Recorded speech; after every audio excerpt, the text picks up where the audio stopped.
sa lahat. Ito na naman po tayo. Biyahe po, punta po kami school po. Dahil kailangan, kukunin po po yung request at yung TOR ko. Kasama na rin yung diploma kasi kailangan sa trabaho po. So, at mga pang-uulan pero napakainit. Sobrang init. Wala pa rin pong babago. Ito pa rin. Imos Patelo po. Sa Cavite. Dito ako madalas maglalakad no. Ito pala yung Himos LTO.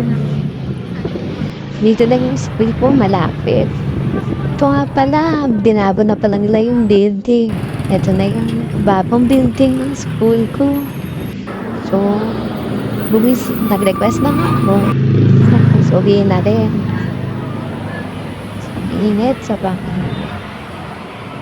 May mga babo na rin pala. Meron na rin silang senior high.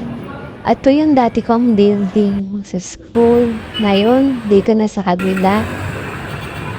Ayun, para makauwi, dumamin ako ng SM. Pero hindi na ako pumasok sa loob. Dito pala sa SM Bacoor, dito ako sumasakay papuntang Molino. Kasi mas okay dito, isang way lang. So, isang bayaran lang. Hindi katulad pag sa kabila, sa Imos. Naku, magtatatlong sakay ka pa. Ang hirap. Kaya hanggang dito na lang po. Salamat!